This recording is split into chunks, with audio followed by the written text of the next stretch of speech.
today on episode 44 of the Stoic Strength Trainer podcast.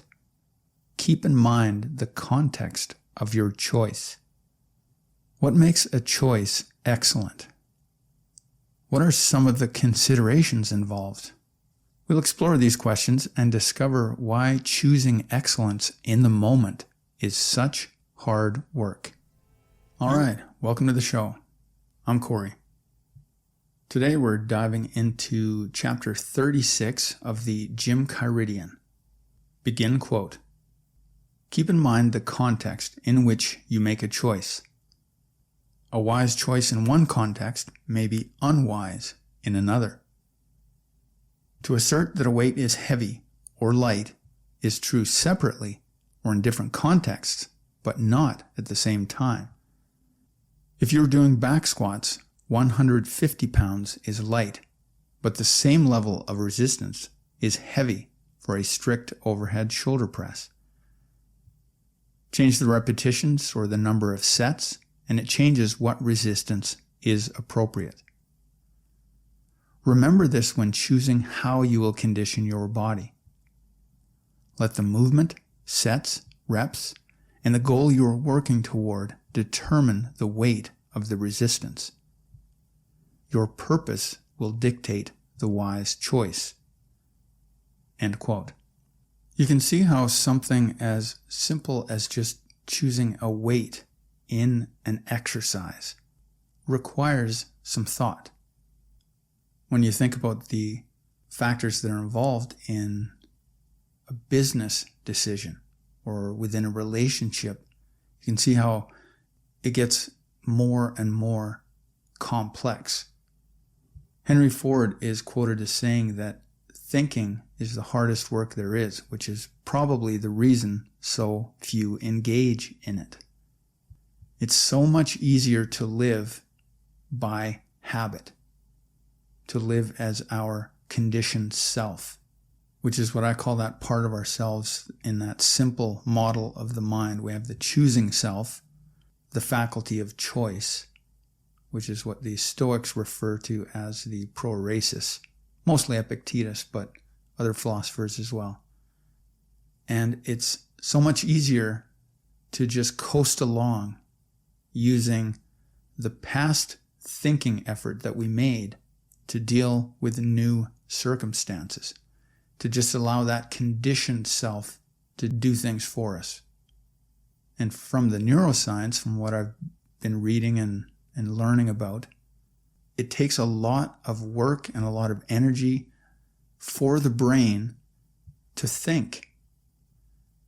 So I've been putting some thought into what goes into making an excellent choice, a wise choice. And this isn't the final answer. I'm not even sure if it's a good answer, but it was hard work.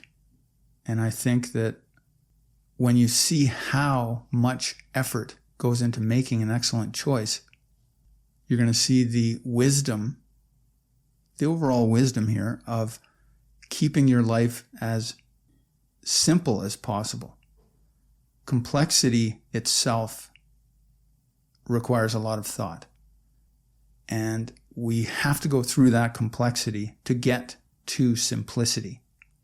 Just jumping to the simple answer without having thought about not everything, obviously, that's impossible, but as much as is relevant to your choice, that is the path to get to excellence and wisdom. But just jumping to what's the simple answer here without putting in that hard work of thinking, I would say is generally going to be a mistake. So when you're wanting to make an excellent choice, the first thing that you have to consider is, what's your purpose? And by your purpose, I mean that standard of excellence that you hold for yourself to be an excellent human being. What you consider as, this is the ideal version of yourself. So this ties into your self-identity. Now, in my model of the mind, there's the conditioned self and then there's the choosing self.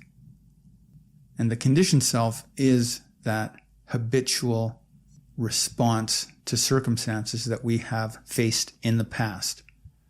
And when we make choices over and over again, they become habit.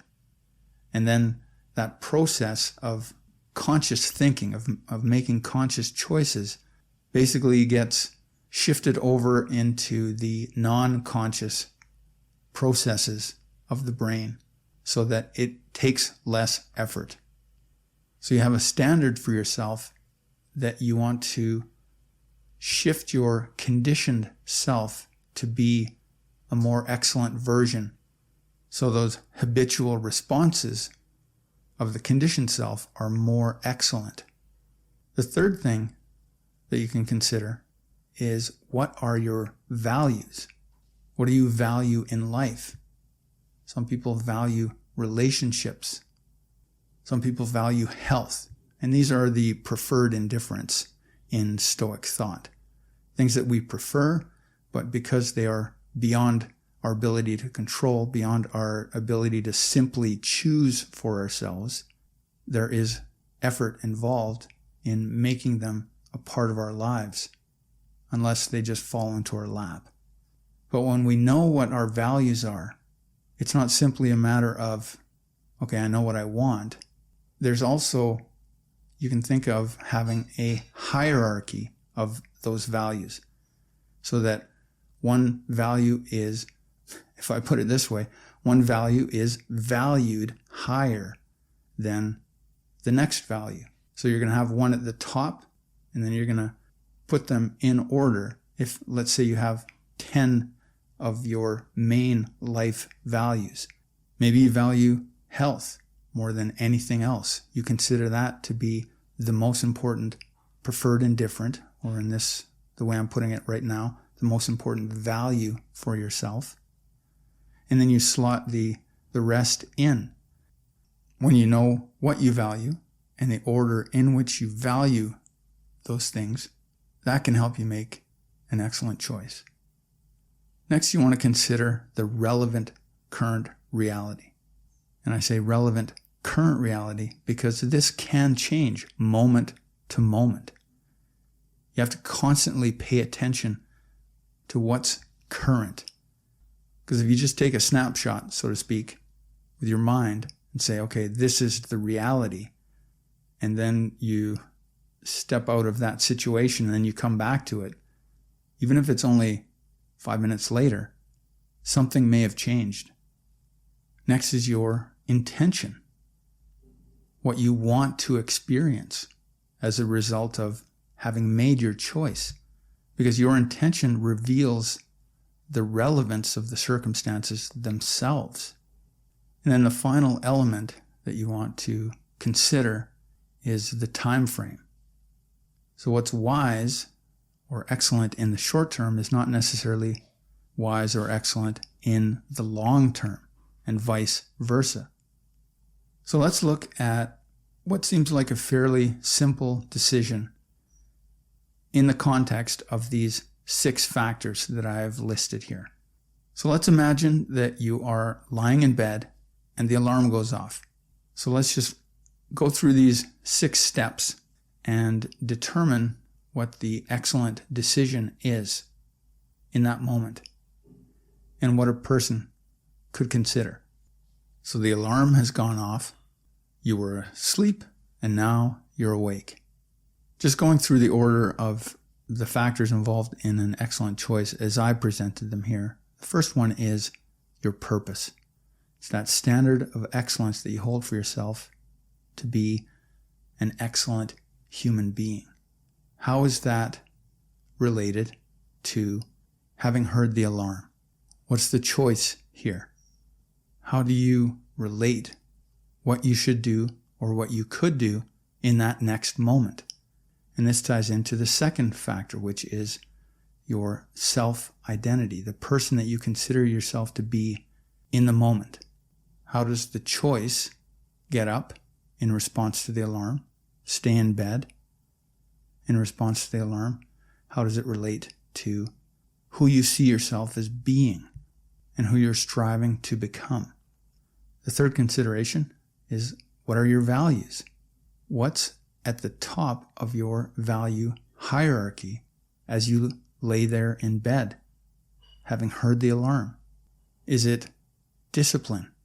Do you value discipline? Is it health? How do those two relate? Perhaps when you set the alarm the night before, you felt fine, you felt healthy, and you had a big day planned. You had a lot of things you wanted to complete. Maybe some tasks that actually you think, I need to get this done. But now when the alarm went off and you woke up, you do not feel healthy. So now, in that value hierarchy, does the discipline outweigh your need for your own personal health? Would it be wiser to sleep longer? Maybe sacrifice one of your lesser tasks that you had planned to do for perhaps feeling better in an hour, maybe even 2 hours of a little bit more sleep. Then there's the fourth factor. What's the relevant current reality? Maybe there's something that cannot be postponed, regardless of how you feel health-wise. Maybe there's something that nobody else can take care of. And even not feeling well, you just have to get up and do it. Because that's who you see yourself as being, the person that follows through, regardless. So you can see how all of these factors are starting to play against each other. Then there's the fifth consideration, your intention, which then reveals the relevance of the circumstances that you were experiencing in that moment. So there's the intention to follow through on what you had planned the evening before. So you knew, I'm getting up at this time. That's why I set the alarm. I have all those tasks that I have planned. That's why I'm getting up as early as I am. And then how does that relate to that relevant current reality? How you're feeling, how you see yourself, how that fits into your ultimate purpose. Then finally, there's the time frame. What are the short-term costs if you decide to sleep a little bit longer?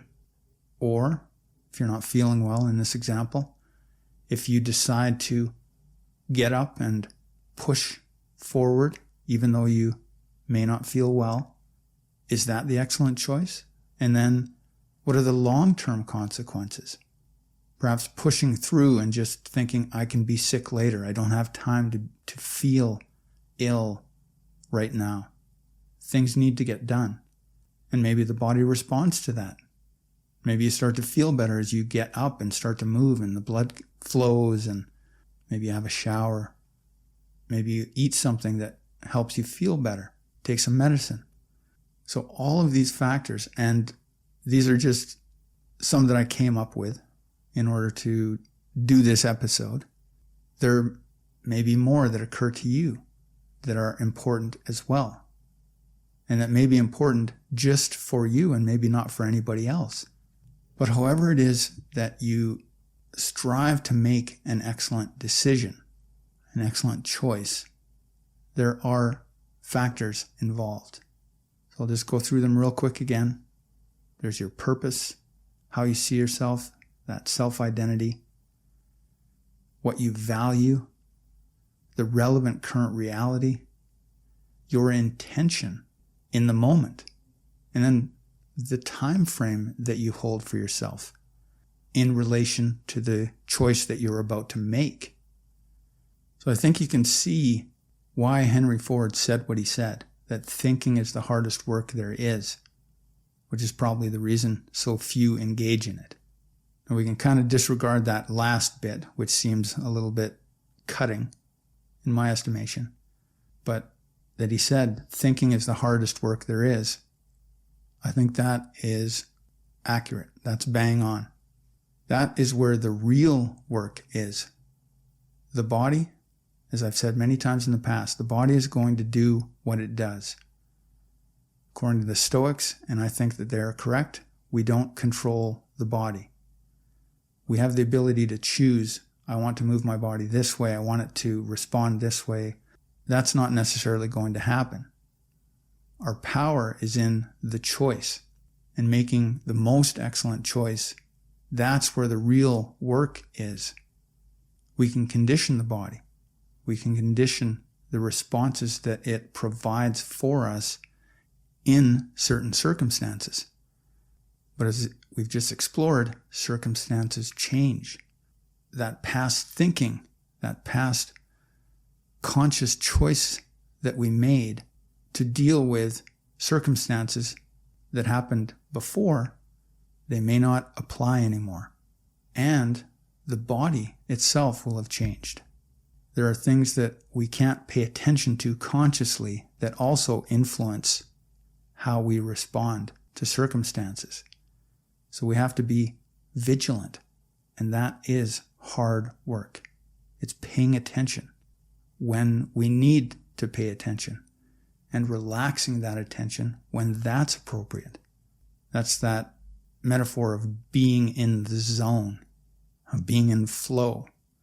An athlete will put deliberate practice into learning a skill set. Imagine whatever sport you want. And they'll be putting conscious thought into that. That is where the work is.